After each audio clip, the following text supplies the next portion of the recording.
Hi, friends, and welcome to my channel. This is Lori, and today I wanted to share with you my top 10 life lessons that I've learned in the course of the last 50 some odd years. I have many more for you, but this will be the first in the series where I will share my top 10. And uh, a lot of these lessons, you think that you wish that you didn't experience them or that they didn't exist or that you learned a lot sooner. But really, these life lessons are what shape you into the person that you eventually become. And they're not all good. There's a lot of struggles, there's a lot of learning and growth. And in the end, I feel a lot of the life lessons and the struggles, they do shape you, but also build your confidence. So grab your coffee, grab your wine, your Diet Coke, and let's have a chat about what I think are the top 10 life lessons that I've learned as a 53-year-old mother, wife, businesswoman, and full time working mom, actually. Number one is it's never too late. And I live by that motto. My motto here is you only get one life, live it the best you can, don't have any regrets. And I try to instill that in my kids as well. Don't wait around for things. Don't get stagnant in your career. Get out there and travel, change careers, go back to school, reinvent yourself, and put yourself first. Finally, as mothers, we tend to put everyone else first and forget about ourselves. In my situation with my kids getting older, one is 17 and the other is 20, turning 20, um, I've had a lot more time to really do things that I enjoy more because they're busy with their own lives. And when I say get out there, live your life, and don't have regrets, obviously be responsible, but do what you can. You have one shot at life. You cannot go back in time. And I say that to my kids as well. Get out there, enjoy life, do things, experience things, go and live. That's one of my biggest thoughts about life and how I live my life. And then as far as traveling, 3 years ago, I took my very first solo trip. And yes, I am a bona fide Disney adult. I took my very first trip to Disney as a solo. It was 3 years ago. It was scary in the sense that I was there alone, but lonely. So I won't say really that it was scary because I've traveled quite a bit and I'm never afraid to, take a plane, a bus, a train, what have you, or plan trips. But I think I was more just lonely. So it took about halfway through the trip for me to really get the feeling that this is okay. And the guilt, the mom guilt and the family guilt that it was usually our family trip. And then now I was going myself. But with the kids' schedules and school and work and all of that stuff, it was getting harder and harder for us to plan trips together. So I didn't want to hold back. I didn't want to miss out because no one else could go. So I took the trip. And since that time, I have taken three more solo trips. So it's becoming a thing, it's becoming a pattern. But as far as work in your career, also do not get stagnant. It's always a great idea to be upgrading, educating if the opportunity is there. That's not always an option for everyone, but in my case, I did get a little stagnant in my job. I have worked for the same company for 25 years, and I did the same job for 19 of those years. During that time, I did upgrade education. I don't think education is ever a waste of money or time, it's always a benefit. So I did upgrade, but I got really comfortable. I didn't feel that I had worth and I didn't feel like there was anything more I could do. And you get comfortable in your routine with your family as well. And that was the biggest mistake I've made in my career is that I got too comfortable and too stagnant. So since that time, I spent 19 years in that same job. I left and I've moved on to two different positions since that time. The best decision that I could have ever made. It helped with my confidence, my feeling of self worth, how I was looked at work, appreciated, the best decision that I've ever made. So that is my advice to you that it's never too late to switch careers, start a new hobby, travel alone, do all these things that you wish you would have done and making yourself first. Number two, perfection really is a trap. And I have learned this a lot over the years, especially with parenting. And I don't know if you were one of those mothers, I was, that Everything had to be perfectly curated.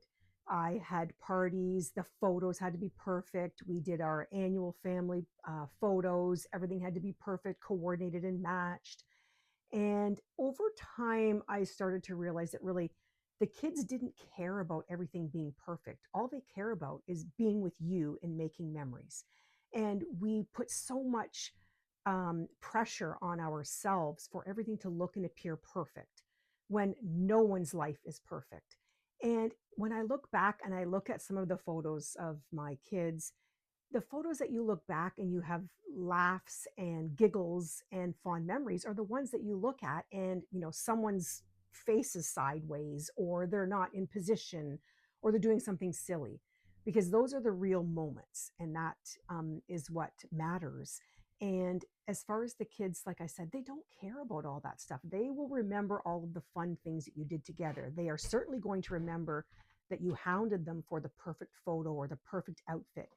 And then also putting that perfection onto the kids, that in my opinion is harmful for them too, and that's just setting them up to live a life as well that is of perfection. And it was when my kids were probably about, I would say, 10 and 12, I decided that I was not going to be that way anymore. I mean, I still have a certain extent of where I like things to um, look good. And I won't say perfection. My other thing with the family is that if you're going to leave the house, you need to look presentable. You need to look nice and well put together. And for me, that's not about perfection. That's just about having, you know, proper etiquette and, valuing, how you present yourself. So I cared less and less about, having the themed parties and having activities and keeping up with everyone. And that's another issue, is that everyone is trying to keep up with the Joneses. And you really just need to create your own life, curate your own life. And the traditions that you create with your family, that's what they look forward to. And the times that your kids are out going, you're running all over the place, taking them to different activities. I was guilty of that too. My son did competitive soccer.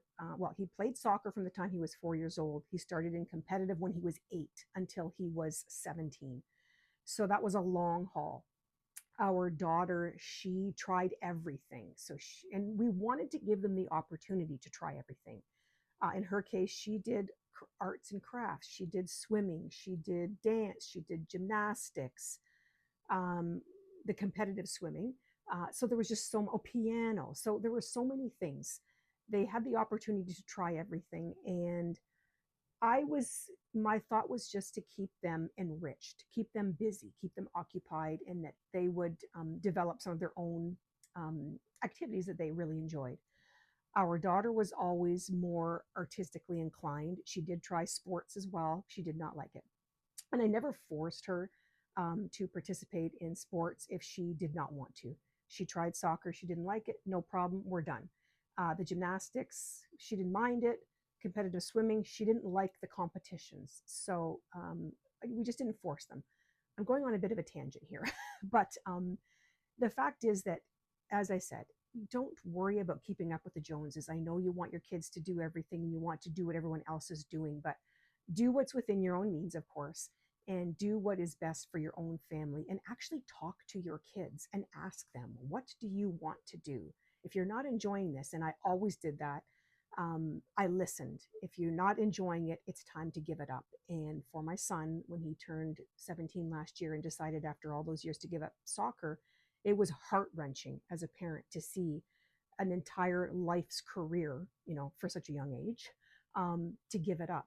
But he was burnt out. He had no social life. He was at soccer 6 times a week. He just wanted to be a teenager and he wanted to have a life. And it took a lot of grappling and, soul searching, even as a parent, because that was his entire identity.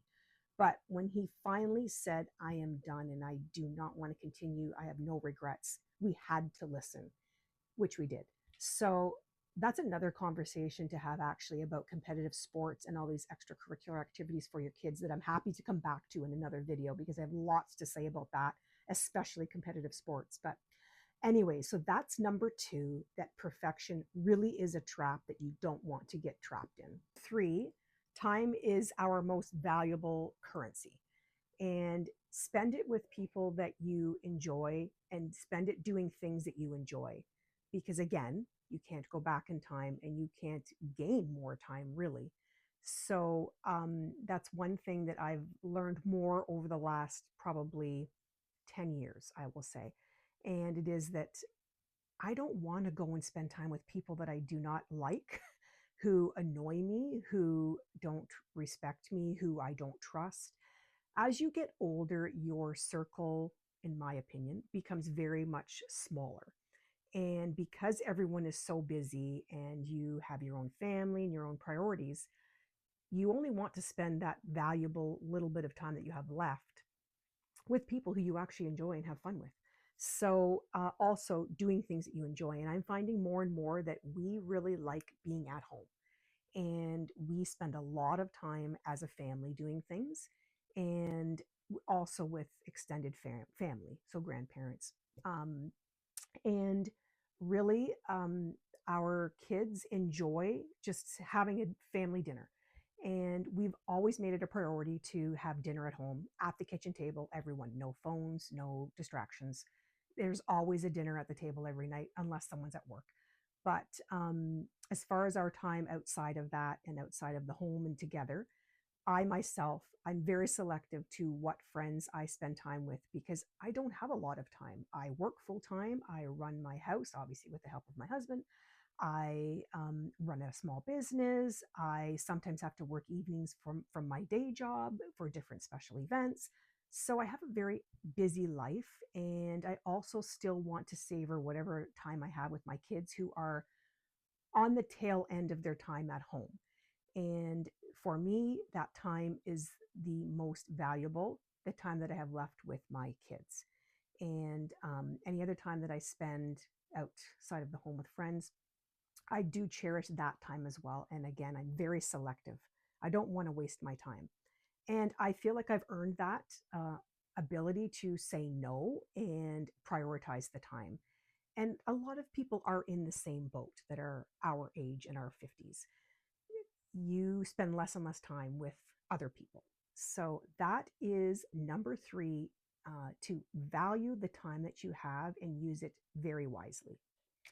Number four, confidence comes from experience and not age. In my opinion, obviously the two are connected. With age comes experience and vice versa. And remember, I said I was a bona fide Disney adult. I had to bring Mickey in for the video. I am at that point in my life where I really do not care what people think or what they say. And there's a lot of bad rap over Disney adults, but whatever makes people happy and whatever brings people joy, they should be allowed to live their life how they want. It's not anyone else's concern or problem. Let people live their lives, because again, we only have one shot at life. So my thought is that yes, age and confidence and experience are all connected. And the confidence does come from both age and experience. And it's from all of the experiences, whether they be good, bad, ugly, sad. We learn from all of that and we grow. And I remember back when I was a teenager, I was terrified. Oh my gosh, someone actually looked at me. Oh no, I never wanted to speak in front of anyone. I just kind of stayed quiet in the classroom. Over time, you experience different things. It changes you and it molds you into the person that you are. And not everyone evolves with confidence. Some people, it's just not in their nature. But I think it's these exposures and experiences that really do help shape that confidence. And that's why also I say to people, get out there, go live your life, do things, put yourself outside of the box that you normally are stuck in, and push yourself to do things that you normally wouldn't. When I started my small business 5 years ago, I didn't know a thing about Instagram, about speaking on camera, nothing.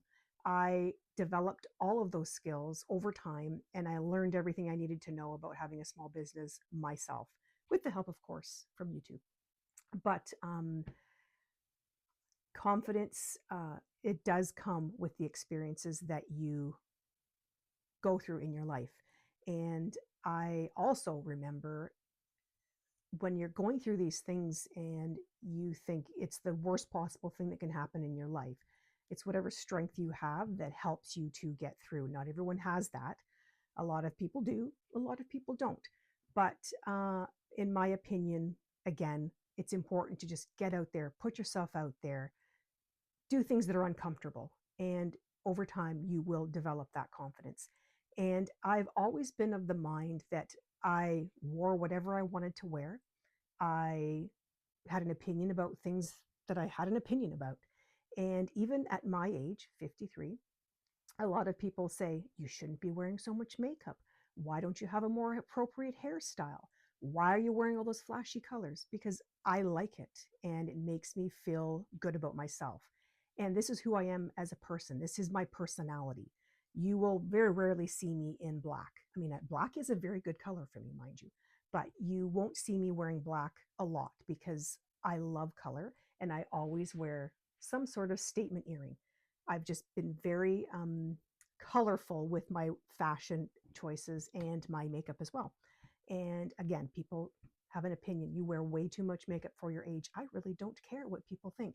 And I love that there's this whole new movement happening. Someone started it on YouTube or TikTok or somewhere. I forget who she was, but the we don't care movement, because that's what comes with age and experience and the confidence is that we don't care. I'm at a point in my life where what your opinion is does not matter to me anymore. It's not going to change who I am or the decisions that I make. So, again, confidence will come in time with the experiences that happen to you and how you put yourself out there in the world. Number five, friendships evolve, and that is okay. Some friendships, they are with you for your lifetime. Some friendships are with you just for a season, and that is okay. We put so much emphasis on the number of friends that we have. And as you mature, I find that the number of friends is not as important as the quality of friends.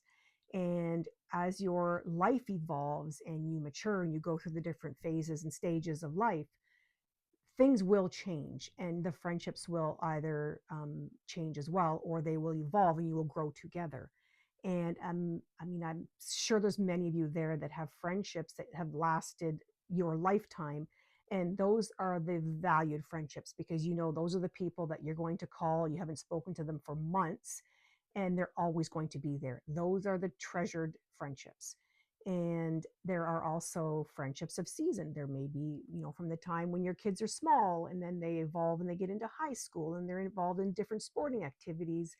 And you have friends when you're a teenager, then in your 20s and your 30s, and then you're, you know, single or you're getting married and then you're having kids, then you're retiring. So there's all different, you know, evolutions of friends, and that's okay. My point is to focus on the valued friendships and you obviously put an effort into all of the friendships because you don't know if that one person is going to be that lifetime friend. You can kind of tell as things are going along, but um, just don't focus so much on the number of friends. Oh my gosh, I have, you know, two friends. It's the quality that really counts. If you know that person's there for you, you can count on that person, you can trust them.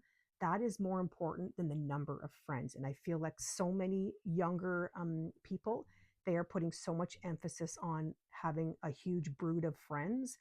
And the more people in the brood, it results in more issues from my experience. So, better, in my opinion, to keep a closer circle of friends, which will naturally happen as you mature, anyways. Number six is to find something that you're passionate about. And whether it be, you know, a sport or an instrument or music or something else, let that be what your passion is. And for me, you've seen a lot of collectibles in the background of the videos. I'm a huge Star Wars fan. I've been a fan for 30 some odd years. I also love Disney and I love many other things that I guess would consider to be my hobbies. And I mean, crafting, card making, painting, um, sewing. I love cooking. Travel is a big thing for me. I mean, it's a passion, but it's more like a part time passion. And with these things, that has helped to bring more purpose to my life and make me happy. Because when everyone's busy and doing their own thing, I know I have something of my own that I can focus on. And it feels so good to be part of something. And with Star Wars and Disney and, the crafting, I used to do card making and painting and all that stuff. There are huge communities within those groups, and it is the best feeling when you are part of something and there's something that you're passionate about. So I would encourage you to find anything that can be your passion and something that you are working towards, that's driving you to move forward and enjoy life. Number 7 is that marriage is more about teamwork than about romance. Yes, I said it. In the beginning stages, of course, you're madly in love, you're in the honeymoon stage, you want to see each other every day, every second, talk all the time.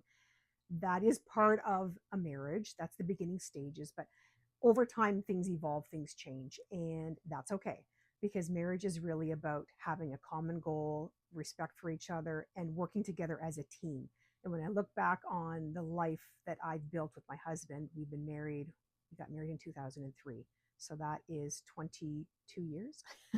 um, I look back at our time together and I think, wow, what an incredible life that we have built together. And it's not easy. It is not easy. There are a lot of ups and downs in marriages, but it does not mean that you throw things away. You get back on track, you figure out what your goal is. And in our case, we have children. The goal is to push forward and build a life together, the best life that we can within the means we have and the opportunities and the options we have. And it's not to say that that works for everyone, because sometimes situations are out of control and there's, other side factors. But um, everyone, thinks that marriage is just all rainbows and butterflies. And if it's not, then there's something wrong. If that's what it is like, then I suspect that there is something wrong, because you cannot get through a marriage and a long-term marriage without there being some hiccups along the way. And we, as I said, I look back on the 22 years that we've been married, and we were together 5 years before that. We have built a pretty amazing life, in my opinion, for what I expected for my life and the life that I wanted for our family. And we've done that together as a team, because whatever we accomplish together. If one person gets a promotion, it's always for the family. If the other person does, if the other person stumbles, you're there to pick that person up, because you are working together as a team. So, my advice also is that yes, time passes and the relationship evolves and it does change. And some will say, oh, we're just roommates. But trying to add the romance in is also very important. And I will admit, it is very difficult when you have a busy life and a lot of other things going on. And then you come to that point in your relationship and your life where your kids are adults and eventually moving out. And then you think, what the heck are we going to do with each other now? But it's really important to just keep in mind that you built that life together. You're on that journey at the very end together as well. And I do look forward to those days. I'm nervous for those days, because obviously things change over years, and you hope that you have lots to talk about and lots to still do together. But it's starting that next chapter, and that's what is exciting, because then you will do things that maybe you didn't do before, because the kids and life and what have you. But again, it's all about having a goal, building a life, and doing it together as a team, and accepting that it's not all going to be perfect. It never should be completely perfect, but that you accept and admit what's gone wrong, and then you just move forward. But building a life together is one of the most amazing things when you get to this point and you look back, like, wow, we really did this. Number 8, health is wealth. And this I have just started to really focus on. And my best advice to the younger generation would be to really instill those healthy habits at a young age, and take ownership of your health, your body, advocate for yourself. Um, time will pass and you'll get to the point where you're, in your 50s and thinking, oh my gosh, my hips hurt, my legs hurt, everything hurts, I'm overweight, um, my hormones are out of whack. And I'm at that point and premenopause. And that's when you try to really start finding answers. But a lot of these issues could have been prevented had I not taken control of things before. So I would say 10, 15, 20 years ago. However, thankfully for the internet, there's a lot of answers out there now that we didn't have years ago. And I have PCOS and insulin resistance. And as I said, I'm in premenopause. So I'm now just trying to find answers. And thankfully, because of the internet, I have been able to find a lot of answers for PCOS that I wish I had when I was in my 20s. I struggled my entire adult life with this, and it is a nightmare for anyone else that has this condition. But it's very important to get a handle on your health in younger years, be very conscientious, stay active. Don't let, your crazy busy life of work and family stop you from taking care of yourself. I woke up one day about, I don't know, 3 years ago and finally decided, okay, something has to change here. I am tired all the time. I get out of my seat. I sit at a desk most of the day. I get out of my seat and my hips hurt, my legs hurt. Like, this is not how I want to live my life. And I want to be healthy and I want to be very active if and when grandchildren come. I have lots of plans for traveling and I don't like feeling this way. So I've been on a bit of a health journey and have lost a little bit of weight over the last year and a half. And I'm just really trying to educate myself about everything, about the PCOS, insulin resistance, about hormones, about what's best to eat, protein, of course. So my advice again is to take ownership of your health and be an advocate for your health and your body, and to start your healthy habits at a young age. Exercise, eat right, do whatever you can just to improve this gift that you've been given. So that is my advice, that your health is wealth. It is a priority. It will take you through. Number 9, your self-worth is not negotiable. We are getting there, friends. We've got number 9 and number 10 still yet to go. Stop waiting around for external validation from your partner, from a job, from your kids, from your friends. Build the life you want. Curate the kind of person you want to be. Add these, hobbies, passions, activities, friends, acquaintances, whatever. Add this into your life. Build the life you want. You don't need to look to others to feel validated. You really don't, because you are enough the way you are. And when you are happy with yourself, I feel like that radiates out and it improves your confidence, and you don't need that validation from other people. So again, my advice is build the life you want, curate the life you want. Don't look to others to feel your worth, feel validated, feel like you are important, like you matter. Find that from within somehow, and that puts you on the path basically for your own happiness and joy, in my experience. Number 10, letting go brings so much peace. You can't change things that have happened in the past. All you can do is move forward. And holding grudges, having regrets, or unrealistic expectations, it's only going to weigh you down. You're going to stay up at night thinking about what's happened. What did I do? What did I say? How could I have changed it? That's not going to change what's happened.